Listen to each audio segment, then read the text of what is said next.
নবীকে জানায় দেন আমার কাছে সবথেকে বড় দামি ওই ব্যক্তি যার মধ্যে আছে তাকওয়া। রহমতের নবী আমার, যেই নবীর এত গুণগান, যেই নবীর এত শান, যে নবীর কোনো গুনাহ নাই, কেউ যদি সন্দেহ করে তার ঈমান চলে যাবে। সেই নবী আমার আল্লাহর কত বড় প্রিয়, আল্লাহর এত বড় প্রিয় আমার নবী।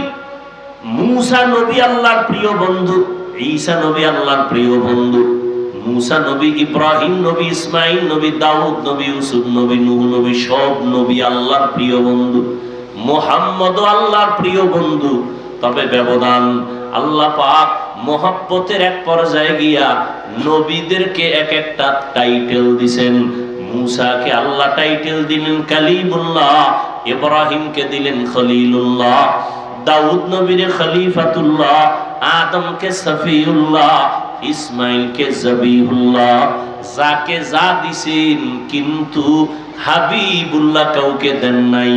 হাবিবুল্লাহ রিজার্ভ রাখছেন রহমাতুল লিল আলামিনের জন্য। সব নবীরা, রাসূল যারা সব আমার আল্লাহ পাকের আশিক, আর একমাত্র আল্লাহ হলেন রহমতের নবী মুহাম্মদের আশিক। সব নবী রাসূল কার আশিক? আরে কথা হয় না। আল্লাহ কার আশিক? নবীর আশিক। ঠিক তেমনি ভাবে সব সাহাবায়ে কিরাম আমার নবীজির আশিক, আর আমার নবী হলেন একমাত্র ওমরের আশিক।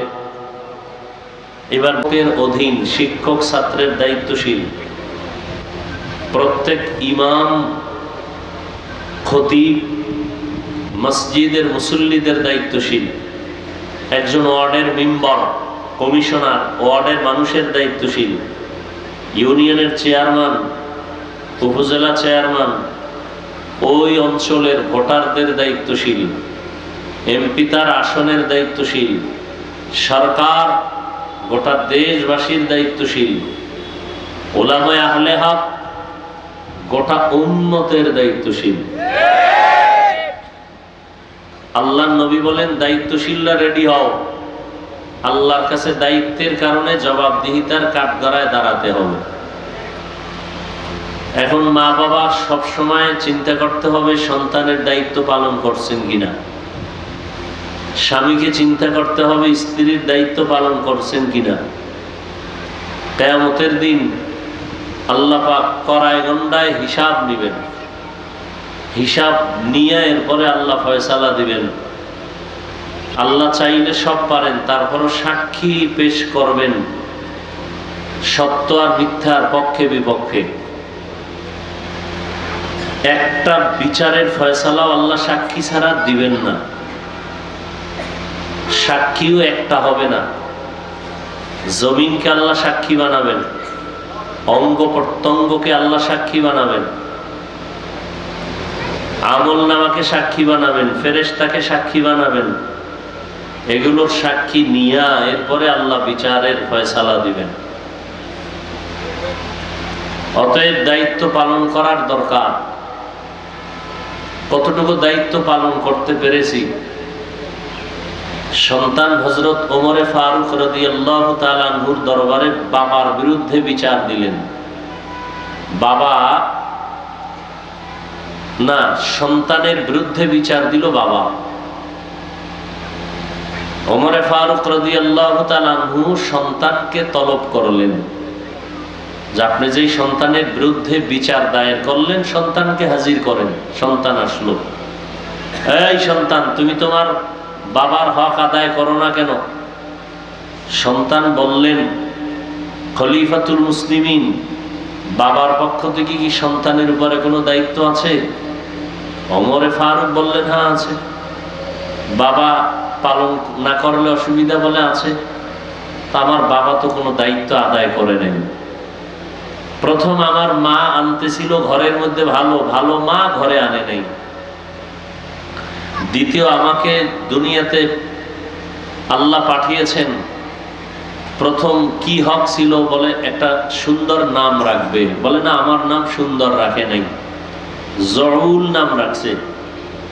আমরা বলি জুয়েল, সন্তানের নাম কোয়েল, দোয়েল, হাসি, বৃষ্টি, সবুজ, গম্বুজ, সন্তানের নাম, যেগুলো মুখে নিতে লজ্জা লাগে। অথচ সারা দুনিয়ার কোন বেঈমানের ঘরে আব্দুর রহমান নামে কোনো ছেলে নেই। সারা দুনিয়ার বিধর্মীদের ঘরে রহিমা নামের কোনো মেয়ে। আমরা কেন এত বেহায়া বেলাজা যে আমরা মুসলমানের ঘরে ঘরে বেঈমানের নাম? কোরআন হাদিসে কি ইসলামের নামে টান পড়ছে? কেন রাখেন না? আল্লাহ এমনি শান্তি দিবে, আল্লাহ আপনার কাছে ঠেকা। অথচ সহিহ হাদিসে আল্লাহ রসুল বলেন, কিয়ামতের দিন একটা মানুষকে শুধু নামের বরকতে নাজাত দিয়ে দিবেন। সন্তানের নাম সাগর, হৃদয়, নদী, খাল বিলটা বাদ আছে মনে হয়, খাল বিল, মানে এর থেকে নির্লজ্জতার কিছুই হতে পারে না। এজন্য ১৫০০ বছর আগে রসুল বলে গেছেন, লা ঈমানা লিমান লা হায়া আলা, যাদের লজ্জা নাই ওদের ঈমানই নেই।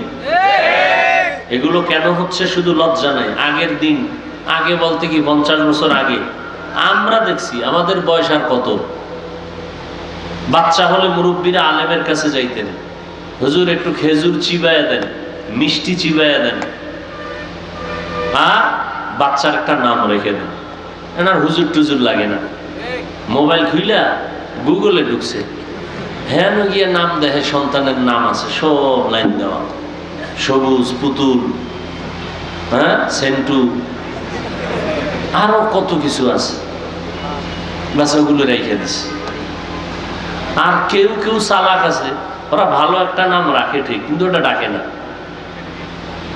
সন্তানের নাম বিপদ, বিপদ, সন্তানের নাম বিপদ। একজন হিনাকে আমার তো মহা বিপদ।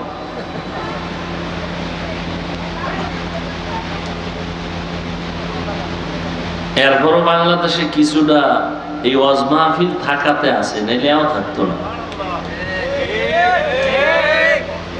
এখন এই ওয়াজ মাহফিলও বন্ধ করার জন্য ষড়যন্ত্র চলতেছে।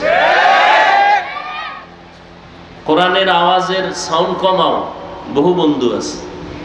গানের সাউন্ড কমাও, একজন বন্ধু হইল না।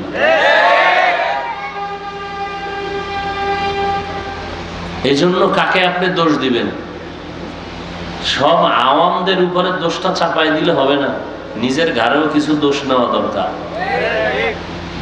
নিজের ঘরেও। আল্লাহ আমাদের সব ভাইকে হেদায়েত দান করুন। মা বাবার দায়িত্ব সন্তানের উপর। প্রথম একটা নাম রাখবে। قال النبي صلى الله عليه وآله وسلم من ولد له ولد فليحسن اسمه وأدبه فإذا بلغ فليزوج فإن بلغ ولم يزوج فأصاب اسما فإنما اسمه على أبيه أو كما قال النبي عليه الصلاة والسلام। পয়গম্বর বলেন, ও সন্তানের মা বাবা, জমিনের মধ্যে সন্তান ভূমিষ্ঠ যদি হয়, ভালো একটা নাম রাখো। 7 দিনের দিন তার চুল ফালাও। সমর্থবান যদি হও, আকিকাটা দাও। সুন্দর একটা নাম রাখো, আদব শিক্ষা দাও। দুনিয়াতে আদবের শিক্ষা শ্রেষ্ঠ শিক্ষক রহমাতুল লিল আলামিন। নবীর শিক্ষা ছাড়া আর কোন আদবের শিক্ষা, সবগুলো বেয়াদবি, সবগুলো বেয়াদবি। জন্ম নিছে মুসলমানের ঘরে, বাবা মুসলমান, মা মুসলমান, ছেলের নাম আব্দুর রহমান। শিক্ষকের সাথে বেয়াদবি করে কেন? বলে মুসলমানের ঘরে জন্ম নিছে ঠিক, কিন্তু শিক্ষাটা মুসলমানি কায়দায় পায় নাই, মোহাম্মদের শিক্ষা পায় নাই। সালামটা দিতে পারে না, আইএ পাস, বিএ পাস, দুনিয়ার সব পাস, দুনিয়ার সব পারে আসসালামু আলাইকুম এই দুইটা শব্দ শুদ্ধ করে পারে না। আর এক কুলাঙ্গারের বাচ্চা কোন জায়গায় বইয়া বলতেছে শুদ্ধ করে সালাম দিলে জঙ্গির গন্ধ পাওয়া যায়। আসসালামু আলাইকুম এই দুইটা শব্দ শিখতে কি মাদ্রাসায় যাওয়া লাগে? হ্যাঁ, অথচ বিয়ে পাস এই শব্দ দুইটা পারে না। সালাম দেয় সালামালাইকুম, তার মানে তোর উপরে খোদার গজব। হে ঘুরাই খাও আলাইকুম, তোর উপরে আগে বলুক। নির্লজ্জ মুসলমান সালামটা পর্যন্ত শিখে নাই। সালাম দেয় মানে তোর উপরে গজব, সালামালাইকুম মানে তোর উপরে আল্লাহর গজব। অথচ সালাম শান্তি, আসসালামু আলাইকুম বাস এতটুকু শব্দ শুদ্ধ করে পারে না। দুনিয়ার সব আকাম পারে। আল্লাহ হেদায়াত দান করুন। আপনারা চিল্লেন না, এখানে চিল্লেনের কিছু আছে। ভালো এত গজব গেল দেশটা, এরপরও ভালো হইলেন না। আপনারা এই আবেগ টাবেগ দিয়া আমগো হুজুর গো বহুত বিপদে ফেলাইছেন, আর কত ফেলবেন। বহুত তাল দিছেন হুজুর গো, ইমামরে দিয়া নাই, আমনে নাই। ইমামরে তাল দিছেন, আজকে সাইজ করে লাইবেন এই সাইড। হুজুর তো বুঝে লাইছে যে খুব করতে পারলে মনে হয় সম্মান বাড়বে, এমন করা করছে সব গেছে গিয়ে হে নাই। এখন একদল কাজ সূর্য ডুবার আগে যেন আপনি বাড়িতে ঘুরে আইয়েন, বাস গেছে ইমাম সাহেব। এই সমস্ত আবেগ বন্ধ করেন। এটা ওয়াজের প্যান্ডেল। আওয়ামী লীগ নাই, বিএনপি নাই, রাজনৈতিক দলের লোক আসছে না। এই আপনাদের চাষারার কোন রোডের পাশে আওয়ামী লীগ ওয়ালারা যদি জনসভা দেয়, বিএনপি যাবে? এই সত্য কথা বলুন, বিএনপি ওয়ালারা জনসভা দিলে আওয়ামী লীগ যাবে? তো এখানে সব আসছে কেন একসাথে? বুঝেন কিছু, আবেগ দেখান না। হুজুর ইমান মাফেন বয়ে বয়ে। কিছু হুজুর আছে আপনাকে আবেগে লাফায়। আওয়ামী লীগের লোক আসবে কেন? বিএনপির লোক আসবে কেন? এটা কোরআনের মাহফিল, এখানে আমল আখলাকের কথা হবে। এখানে রাজনীতির লোক আসছে কেন? কয়েকটি সব গাট্টি বেন্দেরা পর্দার বাইরে ফেলাইয়া দিছে। এখানে আসছে আল্লাহর মহব্বতে, রসুলের মহব্বতে। কি মসজিদে তাবলীগওয়ালারা ডাকে, সরমনেওয়ালারা যাবে? কথা বলেন না কেন? সরমনেওয়ালারা যদি এখানে জিকির হবে, তাবলীগওয়ালারা বসবে? বসে না, স্বাভাবিক। সোজা কথাটা স্বীকার করেন না কেন? এখানে সবাই আসছে, তাবলীগের লোক নাই, চরমনের লোক নাই, উজানির লোক নাই, গাঞ্জা করো, বেনামাজিও, বেপর্দাওয়ালা, পিছনে আমারে কাফের বলে সেও আছে। বুঝতে হবে এটা, এটা রাজনীতির মঞ্চ না, এই জন্য আসছে। এটা রাজনীতির মঞ্চ, রাজনীতির বক্তা, এই রাজনীতির মঞ্চ না, এই জন্য আসছে। আমি যদি রাজনীতি করতে মনে চায় প্রচলিত, তাহলে রাজনীতির আলাদা মঞ্চ আছে না? কি নাস্তিকদের মঞ্চ আছে, নাস্তিকদের বিরুদ্ধে জ্বালাময়ী ভাষণ দেওয়ার হুজুরগো মঞ্চ আছে না? কথা বলেন না কেন? রাজনীতি করতে চাইলে হুজুরগো মঞ্চে যাও। খেলাফত আন্দোলন, খেলাফত মজলিস, ইসলামী আন্দোলন, জামাত, অভাব নাই। ওখানে গিয়ে চিৎকার দাও, সরকার 12 ঘন্টার মধ্যে লাল বাতি জ্বালায় দিন। কি কথা বলেন না কেন? এটা রাজনীতির মঞ্চ। রাজনীতির মঞ্চে রাজনীতির আলাপ। আমাদের মুরব্বী যার 45 মিনিটের বয়ানে এ দেশের চূড়ান্ত ডাকাত 5 ওয়াক্ত নামাজি হয়েছে, চরমনের জমিনে ঘুমন্ত সৈয়দ ফজলুল করিম রহমতুল্লাহ আলাইহি। জীবনভর দেখছি আর শিখছি। কি দেখছি? বয়ানের স্টাইজে জাহান্নামের বয়ান, মনে হয় সে দুনিয়াতে নাই। কবরের আযাবের বয়ান, কত বড় নিকৃষ্ট অন্তরওয়ালা। কয় আমরা খালি কবরের ওয়াজ করি কেন? আমরা কেন জাহান্নামের রস করি? কি রস করব? আল্লাহ করলে আমি করব না কেন? কি আজীব ব্যাপার। আমার রসুলের যুগে আলাদা কোনো রাজনৈতিক পার্লামেন্ট ছিল না। যেখানে ইমামতি করতেন ওটাই ছিল রাষ্ট্র পরিচালনার মঞ্চ। মসজিদেই ইমামত, মসজিদের মাধ্যমেই খেলাফত। কথা বুঝেন নাই? আর এখন মঞ্চ আলাদা হয়ে গেছে না? আজকে যদি বলি আমি আজকে এখানে রাজনৈতিক বয়ান করব, সরমনের হুজুর আসবে, অমুক আসবে, তাহলে এখানে সবাইকে আসবে? বলেন, সত্য কথাটা বলেন, আসবে? সহজ কথাটা কেন বুঝেন না?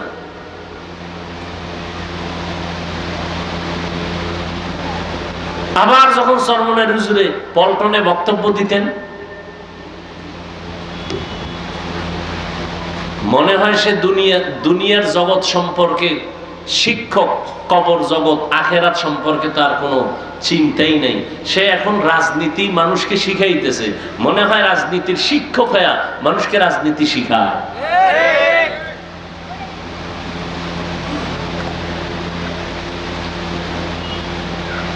থানায় আসামি ধরিয়া নিয়ে পুলিশে পিটাচ্ছে, কোনো কাম দেয় না, হুদা চিৎকার দেয়, চোখে পানি নেই।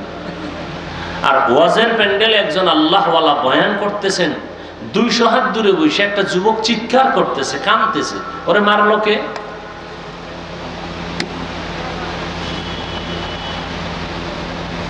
লা ইকরাহা ফিদ্দীন, ধর্ম নিয়ে কোনো জোর জবরদস্তি করা জায়েজ নেই। কানে ধরে কাউকে রোজা রাখানো যাবে না, রাখাইলে সওয়াব হবে না। তাহলে এই লোকগুলোর কি করা যায়? আল্লাহ কয় এদের ওয়াজ করো, ওয়াজ। কেমনে ওয়াজ করবা? কয় মাঝে মাঝে কিয়ামতের ঘটনা কও, জাহান্নামের ভয় দেখাও, জান্নাতের সুসংবাদ, নেক আমল করলেই শান্তি। মাঝে মাঝে কিসসা কাহিনী কও। কি কও? কিসসা কাহিনী কয়। ওরা কিসসা কাহিনীর পৃথিবীর শ্রেষ্ঠ কিতাব কোরআন শরীফ, হাদিস শরীফ কিসসা কাহিনীর শ্রেষ্ঠ কিতাব। ওই মূর্খরা জানে না কোরআন শরীফে হাতির কিসসা নাই? এই পণ্ডিত সাহেবরা বলেন না কেন? কোরআন শরীফে সাপের কিসসা নাই? কোরআন শরীফে গরুর কিসসা দিয়েই তো সূরা বাকারা শুরু। কিসসা কাহিনী কয়। কিসসার গাইড বুক শ্রেষ্ঠ কিতাব কোরআন শরীফ, কিসসা কাহিনীর শ্রেষ্ঠ কিতাব হাদিস শরীফ। পিপিলিকার কিসসা নাই কোরআনে? হাতির কিসসা নাই? বাঘের কিসসা নাই? কি আজীব কথা। মশা মাছির কিসসা আছে না নাই? স্পষ্ট।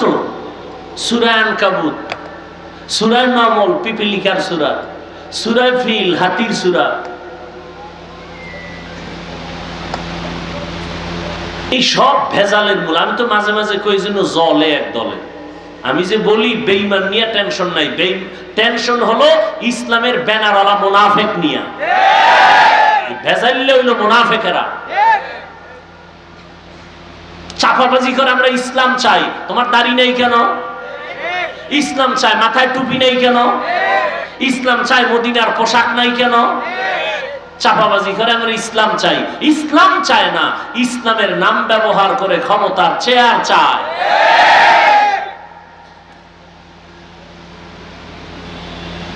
আল্লাহ হেদায়েত দান করুন।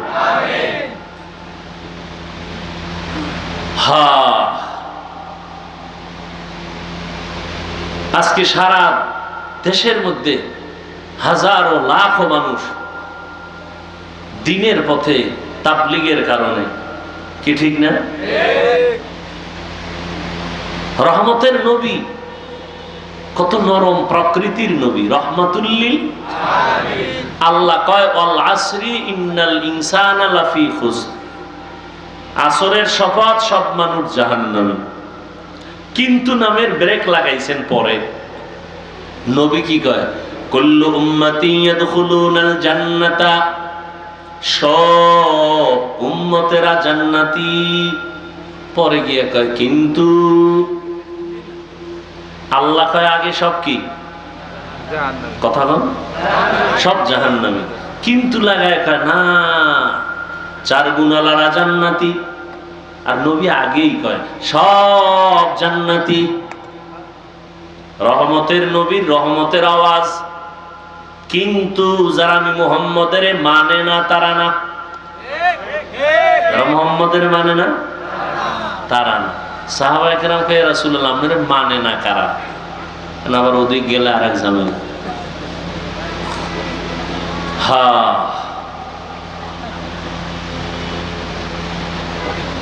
আল্লাহ আমাদের হেদায়েত দান করুন। এক যুবক গেছে নবীর গেছে, কোথায়? এই কথাটা সেদিন এক জায়গায় মনে হয় বলছিলাম। নবীজির কাছে গিয়া ইয়া রাসূলুল্লাহ, একটা পাপের অনুমতির জন্য হয়েছে। কিসের? বুঝেননি আমার কথা? বুঝেন কিসের অনুমতি? আচ্ছা চিন্তা করেন তো, দোজাহানের সরদার, তার কাছে সাহাবায়ে কেরাম বসা, কষ্টি পাথর সব। এই যুবক গিয়ে আমি একটা পাপ করব, অনুমতি চাই। কি পাপ? জেনা করব। কি করবে? আচ্ছা আমার দ্বারা যদি এরকম কেউ ওই রাস্তায় একজনে ধরছে, কই যাও? হুজুরের দ্বারা। কেন? এই পাপের জন্য অনুমতি। কি পিডাটা তো হয়নি, শুরু হয়েছে। তোরা এখানে অনুমতি দিয়ে দিই। স্বয়ং রসুলের কাছে হাজির হয়ে গেছে। সাহাবায়ে কেরাম ভেতরে রাগ থাকলেও চুপ, কারণ রহমতের নবী এখানে হাজির। দেখেন সব সাহাবায়ে কেরাম ভেতরে আগুন, রহমতের নবী চুপচাপ কাছে টানছে, আসো আরো কাছে আসো।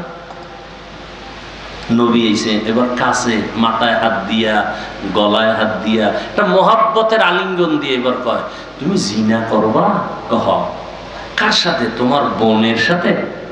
সি সি সি সি নবী কি বলুন, কেউ করে? ও তাহলে তোমার আম্মুর সাথে? নাউযুবিল্লাহ। নবীজি কি বলেন? আচ্ছা আচ্ছা করবা না? না কখনোই। ও তা তোমার চাচি? বলে না নবী, তার চাচির সাথেও। তোমার ফুফি? না। তোমার খালা?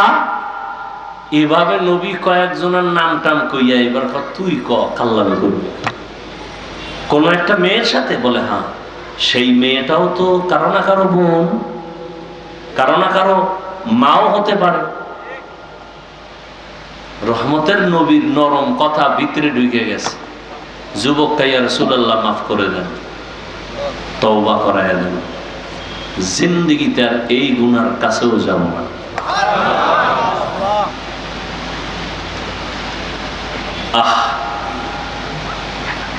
ফাবিমা রাহমাতিন মিনাল্লাহি লিনতা লাহুম ওয়ালাউ কুনতা ফাদদান গালিযাল কলবি লানফাদ্দু মিন হাওলিক।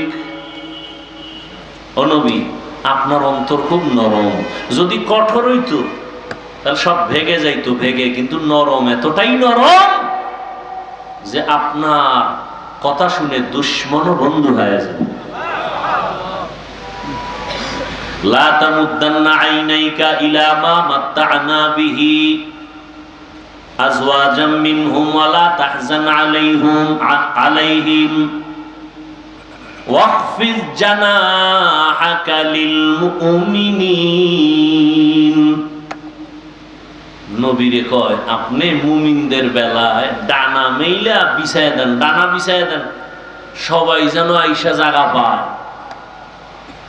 হিংসার বিন্দু কোনো যেন আশ না থাকে। ডানা বিছায় দেন মুমিনের জন্য। এই জন্য মাত্র 13 বছর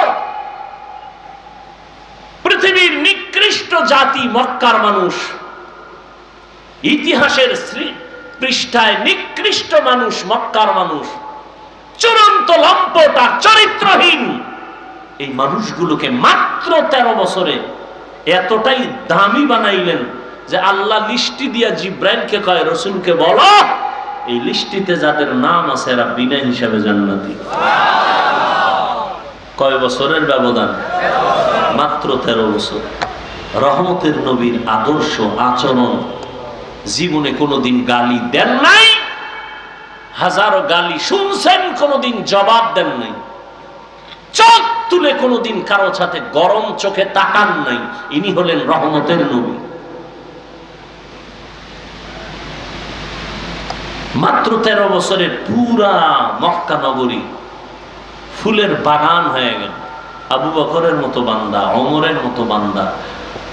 ওমর রসুলের ছোঁয়া পাইয়ে এতটা দামি যে এখন কেমন দামি যে শয়তান ওমরের ভয় পায়। আল্লাহর সামনে চ্যালেঞ্জ দিল যেই শয়তান, সেই শয়তান ওমরের ভয় পায়, টের পাইছে আইতেছে দৌড়।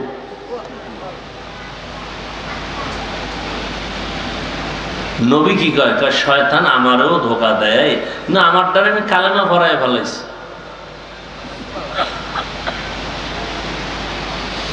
হায় হায়, ইয়া আইয়ুহাল্লাযীনা আমানুত্তাকুল্লাহা হাক্কা তুকাতিহি ওয়া লা তামুতুন্না ইল্লা ওয়া আনতুম মুসলিমুন।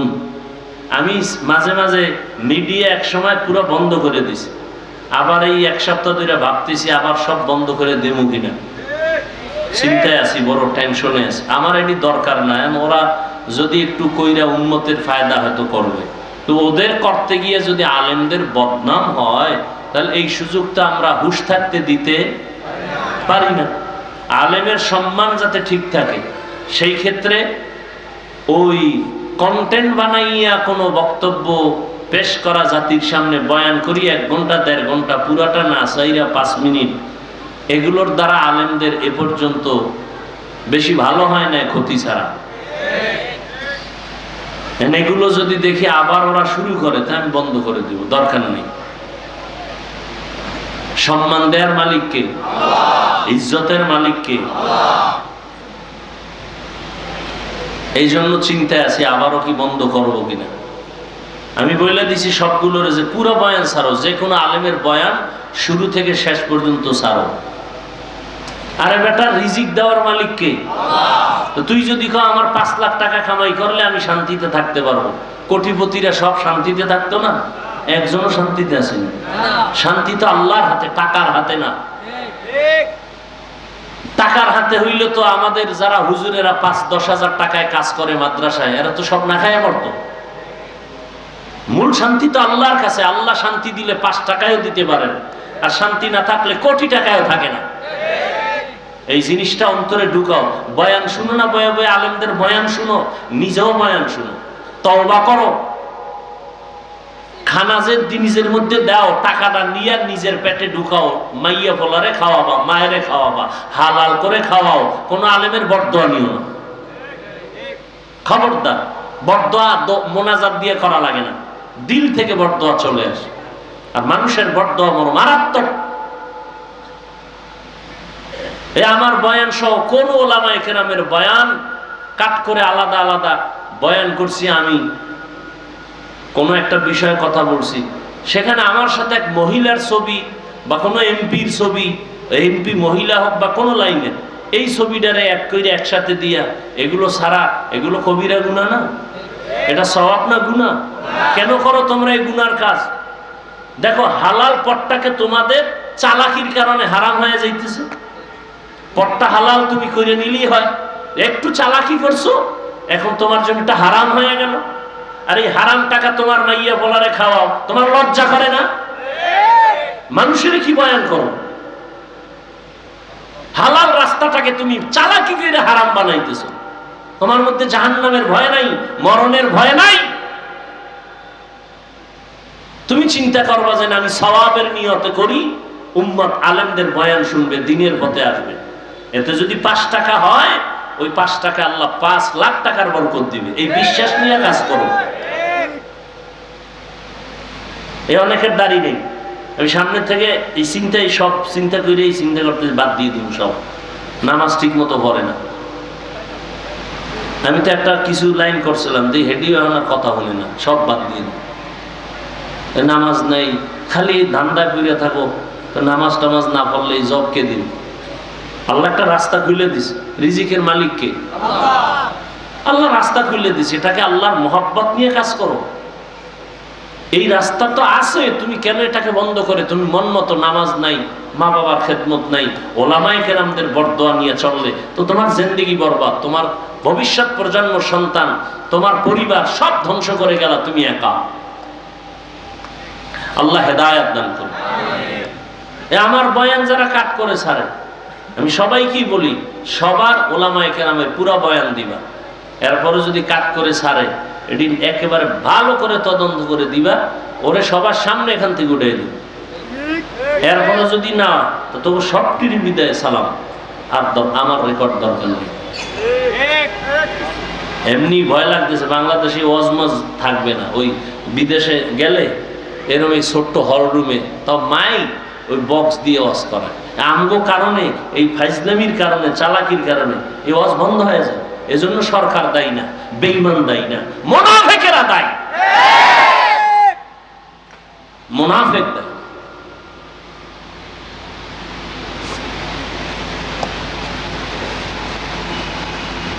করোনা গেছে, ওয়াজ বন্ধ হয়েছে, ওয়াজ করি নাই, আরো ওলামায়ে কেরাম করে নাই, কাকে দোষ দিবেন?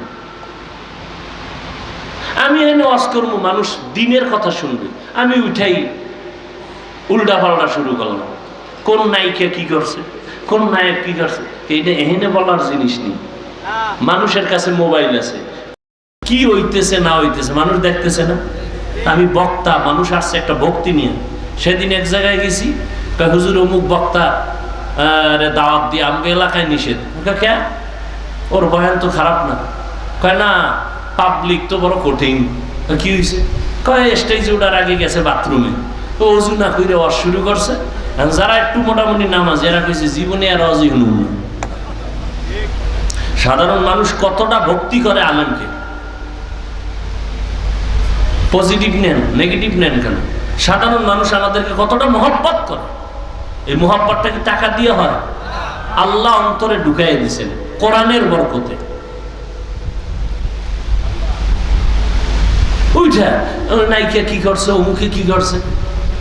আমার এখানে প্রত্যেক মাসের দ্বিতীয় শুক্রবার ইসলাহি ইজতেমা হয়, ওলামাদের জন্য আলাদা একটু সময় দেই। এই বিষয়গুলো আমি বলি।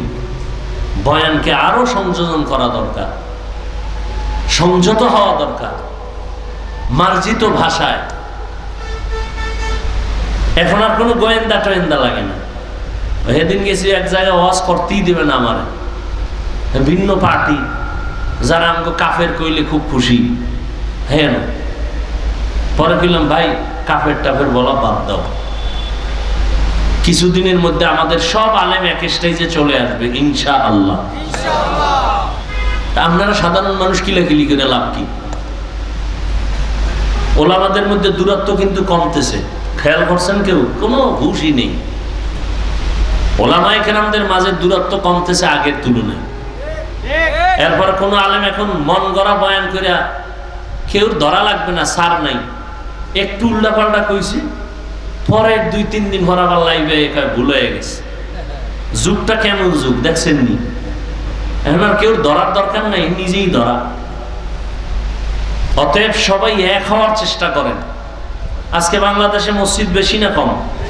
মাদ্রাসা, তাবলীগ, আলেম ওলামা, ছাত্র, পীর মুরিদি বেশি। হাতে গোনা মাত্র কয়েকটা নাস্তিক। এরপর আমরা দুর্বল কেন? বিষয় কি? একমাত্র কারণ আমাদের ভেতরে একতাবদ্ধতা নাই। সাববেজির লড়াই চলে আমাদের অন্তরের ভেতরে। আল্লাহ লড়াইয়ের থেকে, হিংস্র আক্রমণ থেকে আল্লাহ আমাকে হেফাজত করেন, গোটা উলামায়ে কেরামদেরকে হেফাজত করেন।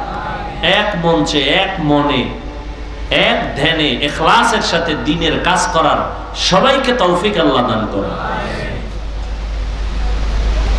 ফেসবুক লে সারাদিন, আরে আলেম আলেমের কিছু বলবে সেটা ভিন্ন কথা। তুমি ক্লাস 8-এ পড়ো, না হয় মাদ্রাসায় তুমি কাফিয়া পড়ো, না হয় শারহে বেকায়া পড়ো। তোমার এইরকম দুঃসাহস কেমনে হলো যার একজন আলেমের বিরুদ্ধে ফেসবুকে লেখো? মা বাবার অভিশপ্ত সন্তান ছাড়া আলেমের বিরুদ্ধে ফেসবুকে লিখতে পারে না। মা বাবার অভিশপ্ত সন্তান, ওর উপরে মা বাবার বর্তয়া, মা বাবার অভিশাপ। এমন সন্তানেরাই আলেমদের বিরুদ্ধে লিখতে পারে, এছাড়া কেউ পারে না।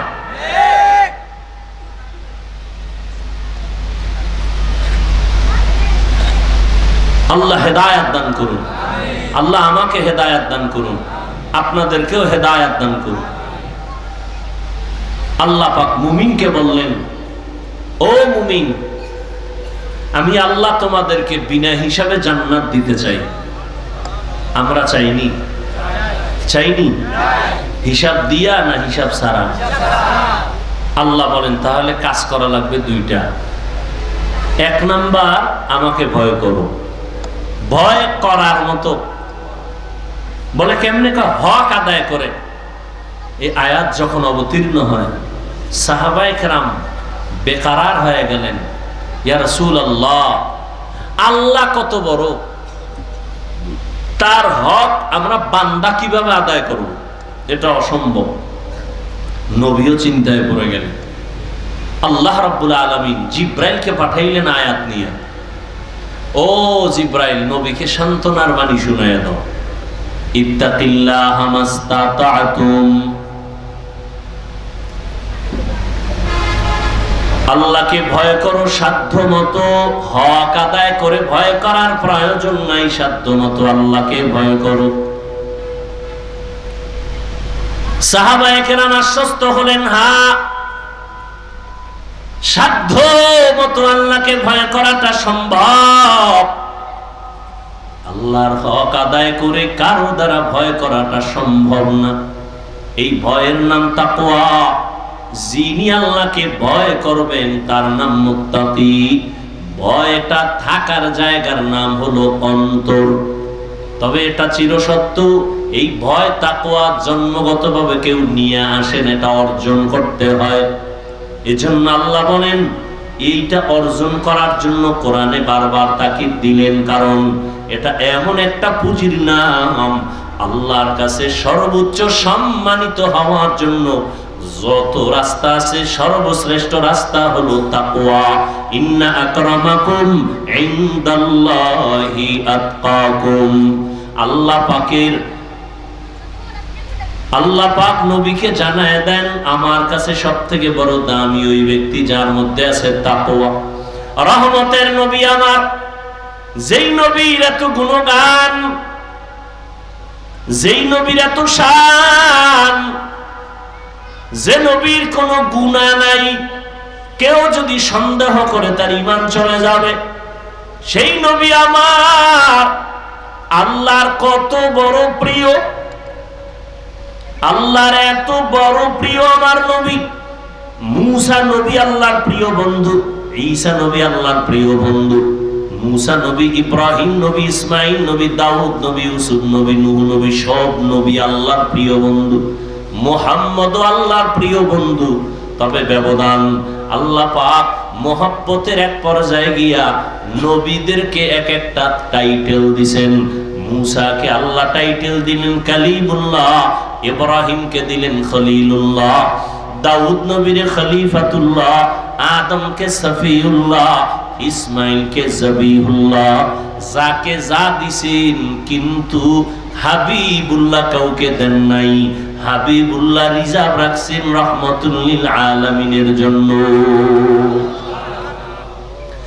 সব নবীরা, রাসূল যারা, সব আমার আল্লাহ পাকের আশিক। আর একমাত্র আল্লাহ হলেন রহমতের নবী মুহাম্মদের আশিক। সব নবী রাসূল কার আশিক? আরে কথা হয় না। আল্লাহ কার আশিক? নবীর আশিক।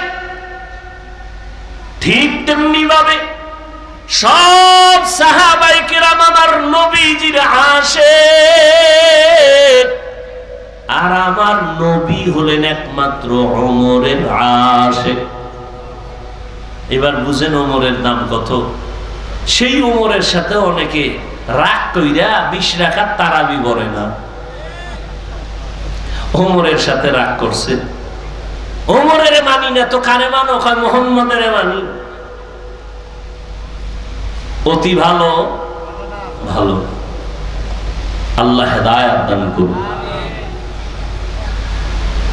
আমার রাসূলের প্রিয় হযরত ওমর আমার আল্লাহর প্রিয় নবী, কোনো গুনাহ নাই। আল্লাহ কত বড় নবীর আশিক। সেই নবীকে আল্লাহ বলেন, ও নবী আপনিও তাকওয়া অর্জন করেন। ইয়া আইয়ুহান নাবিয়্যুত্তাকিল্লাহ ওয়া লা তুতি'ল কাফিরিনা ওয়াল মুনাফিকিন। ও নবী আপনি কাফের মুনাফিকের অনুসরণ করবেন না। আল্লাহর ভয় অন্তরে জমা করেন। আল্লাহ বলেন তাকওয়া অন্তরে জমা করো। এটা গর্ব থেকে নিয়ে আসো নাই, অন্যের থেকে অন্তরে ঢুকাইতে হবে। কার থেকে ঢুকাইবা? তাকওয়া অন্তরে ঢুকানোর ঠিকানা দুইটা, এক হলো রমজানের রোজা, আর একটা হলো খাঁটি আল্লাহর বান্দা যারা মুত্তাকি, তাদের কলব হলো তাকওয়ার গোডাউন। রমজানের রোজার মাধ্যমে অন্তরে তাকওয়া অর্জন করো। খাঁটি আল্লাহ ওয়ালাদের সোহবত আর নেক নজরের দ্বারা অন্তরে তাকওয়া ঢুকাও। যতদিন পর্যন্ত অন্তরে আল্লাহর ভয় না আসবে, ততদিন পর্যন্ত আমি হাফিজুর রহমান কেন, মক্কা মদিনার ইমাম কেন, আমার আল্লাহর নবীও যদি বয়ান করে কপালে কালেমা জুটে না। জাহান্নামের ভয় অন্তরে নাই, এজন্য নবীর মতো ব্যক্তির বয়ান শুনিয়া আবু জাহাল কালেমা পড়ে না। আর যখন জাহান্নামের ভয় অন্তরে ঢুকলো, তখন ওমরের মতো বান্দা নবীকে জবাই করতে গিয়াও কালেমা পড়ে ফেলে। আল্লাহর ভয় অন্তরে জমা করার মানে জাহান্নামের আযাবের ভয়। আল্লাহর ভয় অন্তরে জমা করো। আল্লাহ ওয়ালাদের নেক নজর। লিকুল্লি শাইইন মা'দিনুনা মা'দিনুত তাকওয়া কুলুবুল আরিফিন। প্রত্যেকটা ভালো জিনিসের একটা গোডাউন আছে, তাকওয়া অর্জন করার গোডাউন হলো আল্লাহ ওয়ালা যারা ওলিয়া উলিয়া আহলুল্লাহ, উলামায়ে আহলে হক যারা, এদের অন্তর হলো তাকওয়ার গোডাউন। দ্বিতীয় কথা আল্লাহ বলেন ওয়ালা তামুতুন্না ইল্লা ওয়া আনতুম মুসলিমুন। মুসলমান না হইয়া তোমরা কবরে আসবা না। কথাটা বেঈমানকে বললে হইতো, এই বেঈমানেরা মুসলমান হইয়া মরবি, কিন্তু কথাটা বলছেন মুমিনেরে, ও মুমিনেরা মুসলমান হইয়া কবরে আসো। মুমিন তো মুসলমান, এখানে আমরা সবাই যেমন মুমিন তেমনই তো মুসলমান, কিন্তু আল্লাহ আলাদা করে কেন বললেন ও মুমিন মুসলমান হইয়া কবরে আসো? আসলে মুমিন হওয়া, মুসলমান হওয়াটা বড় কঠিন। আল্লাহ পাক রব্বুল আলামিন বলেন আমি চাই তোমাকে বিনা হিসাবে জান্নাত দিব, আর বিনা হিসাবে যদি জান্নাত পেতে হয় মুসলমান হইয়া কবরে আসতে হবে। মুসলমান কাকে বলে? বলে যেই ব্যক্তি বিনয়ের সাথে আল্লাহর আনুগত্য করে তাকে বলে মুসলিম। বহু বচন মুসলমান, আনুগত্য করার নাম হলো ইসলাম। বিনয়ের সাথে আনুগত্য করবে, অর্থাৎ ওই বান্দার আমলনামায় কোনো গুনাহ থাকবে না। পবিত্র অন্তর যার থাকবে সে বিনয় হিসাবে জান্নাতি। বলে পবিত্র অন্তর কেমনে তৈরি করবা? তো গুনাহ তো জীবনে হয়ে গেল, আসছিলাম দুনিয়াতে বড় পবিত্র। আল্লাহর নবী বলেন সব সন্তানেরা পবিত্র আত্মা নিয়ে জমিনে আসে। এই সন্তান আস্তে আস্তে গুনার কারণে তার আত্মা অপবিত্র হয়। গুনার কারণে হাত না পাক, গুনার কারণে জবানটা না পাক, গুনার কারণে চোখ না পাক, গুনার কারণে আমার অন্তর না পাক। এই গুনার থেকে বাঁচিয়া বান্দা অন্তরকে পরিশুদ্ধ করো। সামনের জীবনে আরো গুনাহ হতে পারে, সেখান থেকেও বাঁচো। পেছনে যা হয়েই গেল, এখান থেকে বাঁচার একমাত্র ব্যবস্থা হলো তওবা, ইস্তেগফার। ইস্তেগফার পড়লে আল্লাহর নবী বলেন তার আমলনামায় গুনাহ থাকতে পারে না। ইস্তেগফার ও তওবা করো, সামনের জীবনে যেন কোনো গুনাহ না হয়। সেই ক্ষেত্রে তোমার অন্তরে লাগবে আল্লাহর ভয়, তাকওয়া। তাকওয়া যদি অন্তরে জমা করতে পারো তাহলে তুমি গুনাহ থেকে বাঁচবা। তাকওয়া জমা করার জন্য লাগবে খাঁটি আল্লাহওয়ালাদের নেক নজর। বলে কতক্ষণ? বলে গুনাহ থেকে মুক্ত হতে পারবা না যতক্ষণ।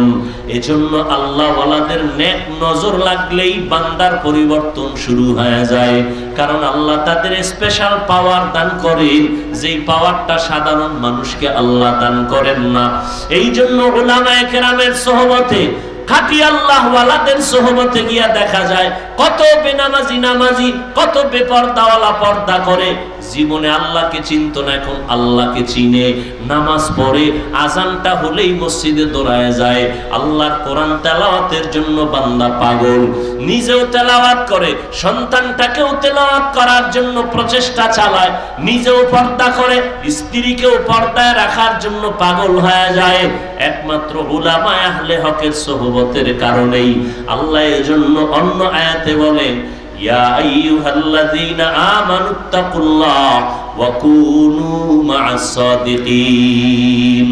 আল্লাহকে ভয় করো, আল্লাহর প্রিয় বান্দা যারা তাদের বন্ধু হয়ে থাকো। এরে নবীর আশিক উম্মতের দল, ও যুবক, আজকে তাকায়া দেখো তোমার মতো কত যুবক স্কুলে পড়ে, কলেজে পড়ে, চাকরি করে, ব্যবসা করে, 5 ওয়াক্ত নামাজ পড়ে, আছে না নাই? জীবনে মাদ্রাসায় পড়ে নাই, এরপরও নামাজ ছাড়ে না। বিষয়টা কি? কলেজে গিয়া কি নামাজের প্রশিক্ষণ দিছে? কয় না। স্কুলে কি নামাজের ট্রেনিং হয়? কয় হয় না। তো নামাজ পড়ে কেন? বলে এর সাথে কোরআনওয়ালার সম্পর্ক আছে। উলামায়ে আহলে কেরামের পরামর্শ নিয়া 5 ওয়াক্ত নামাজ পড়বো, আর কোনদিন দাড়ির মধ্যে অস্ত্র লাগাইব না। আল্লাহর কাছে বান্দা যদি খাঁটি ভাবে বলতে পারে তওবার নিয়তে, আল্লাহর নবী বলেন বান্দা হাজার লাখ গুনাহ যদি করে আল্লাহ মুহূর্তে মাফ করে দিবেন। জানি না কার অন্তর নরম হবে, তওবার দরজায় ফিরে আসবে। যাদের কপাল ভালো, আল্লাহর কাছে যারা খাঁটি মনে তওবার নিয়ত করবে, আল্লাহ দরজা খুলে দিবেন। হেদায়েতের মালিক আল্লাহ। ও আল্লাহর বান্দারা, এখনো যদি অন্তর তৈরি হয়, তাকওয়া অন্তরে ঢুকাইয়া উলামায়ে কেরামের পরামর্শ নিয়ে চলবে, এমন নিয়তটা যদি অন্তরে করা যায়, মনে মনে আল্লাহকে বলেন, হে আল্লাহ, হায়াতের মালিক আপনি, ইজ্জতের মালিক আপনি, রিজিকের মালিক আপনি, আর জীবনে নামাজ ছাড়বো না, বেপরদায় চলবো না, আর দাড়ি কাটবো না। মা বাবার দোয়া নিয়া, উলামায়ে কেরামের পরামর্শ নিয়া আমরা নামাজ পড়বো, নবীর তরিকায় চলবো। আল্লাহ আমাদের খাঁটি তওবা করার তৌফিক দান করেন, আমিন। আলহামদুলিল্লাহি রাব্বিল আলামিন, ওয়াসসালাতু ওয়াসসালামু আলা সাইয়্যিদিল আমবিয়াই ওয়াল মুরসালিন ওয়া আলা আলিহি ওয়া আসহাবিহি আজমাইন। ইয়া আরহামার রাহিমিন, ইয়া আরহামার রাহিমিন, ইয়া আরহামার রাহিমিন। রব্বিরহামহুমা কামা রব্বায়ানি সগীরা। আল্লাহুম্মা ইন্নাকা আফুউন কারীম তুহিব্বুল আফওয়া ফা'ফু আন্না। আল্লাহুম্মা ইন্না নাসআলুকা রিযাকা ওয়াল জান্নাহ ওয়া নাউযু বিকা মিন সাখাতিকা ওয়ান নার। আল্লাহুম্মা ইন্না নাউযু বিকা মিনাল বারাসি ওয়াল জুনুনি ওয়াল জুযামি ওয়া সাইয়্যিল আসকাম। রব্বানা যালামনা আনফুসানা ওয়া ইন লাম তাগফির লানা ওয়া তারহামনা লানাকুনান্না মিনাল খাসিরিন। রব্বানা আতিনা ফিদ দুনিয়া হাসানাহ ওয়া ফিল আখিরাতি হাসানাহ ওয়া কিনা আযাবান নার। ও দয়ার মালিক, গুনাহের বোঝা নিয়ে আপনার দরওয়াজায় হাত তুলেছি। আমার কলিজার কত যুবকেরা, ছাত্র ভাইরা, পর্দার আড়ালের মা বোনেরা, কত ব্যবসায়ী চাকরিজীবীরা, কত উলামায়ে কেরাম, মুরব্বী, হাজী সাহেব, আপনার দরওয়াজায় গুনার বোঝা নিয়ে হাজির হয়ে গেলাম। আয় আল্লাহ, আপনার দরবারে তওবার নিয়ত করেছি, আর গুনাহ করব না রে আল্লাহ। নফসের ধোঁকায় পড়ে গুনাহ করেছি, গুনার কারণে আমার হাত না পাক, চোখ না পাক, জিহ্বা না পাক, অন্তর না পাক। আয় আল্লাহ, গুনাহ থেকে তওবা করতেছি। আয় আল্লাহ, আর নামাজ ছাড়বো না, দাড়ি কাটবো না, বেপরদায় চলবো না, মা বাবার সাথে বেয়াদবি করবো না, উলামায়ে কেরামের পরামর্শ নিয়ে চলবো, নবীর তরিকা মেনে চলবো। আয় আল্লাহ, আমাদের তওবা কবুল করে নেন, তওবার উপরে মজবুত হইয়া চলার তৌফিক দান করেন।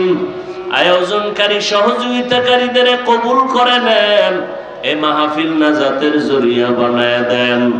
মাদ্রাসা কবুল করে নেন, আসাতেজায়ে কেরাম ছাত্র ছাত্রী কবুল করে নেন। এলাকায় শান্তি দান করেন আল্লাহ। মা বোনদের আবেদা বানায় দেন, সন্তানগুলো নেককার বানায় দেন। আয় আল্লাহ, সারা দুনিয়াবাসীকে মাফ করে দেন। বিদেশের ঘরে যারা চাকরি করে, ব্যবসা করে, হেফাজত করেন। আয় আল্লাহ, মেহেরবানি করে ফিলিস্তিনের মুসলমানের কান্নার আওয়াজ কুদরতে রহমতের চাদর বিছাইয়া হেফাজত করেন আল্লাহ। ইসরায়েলের জালেম সহ সমস্ত জালেমদের জুলুম থেকে মুসলমানদের ঈমান আমল হেফাজতের ব্যবস্থা করে দেন। বাংলাদেশ শান্তির দেশ বানায় দেন। প্রশাসনিক ভাবে যারা কাজ করে দিনদার বানায় দেন। আয় আল্লাহ, যারা জনপ্রতিনিধির দায়িত্বে আছে দিনের খাদেম বানায় দেন। আয় আল্লাহ, উলামায়ে কেরামেরকে আপনি কবুল করে নেন। আহলে হকদের মিলন করে দেন আল্লাহ। বাতিলের মোকাবেলায় বিজয় দান করেন আল্লাহ।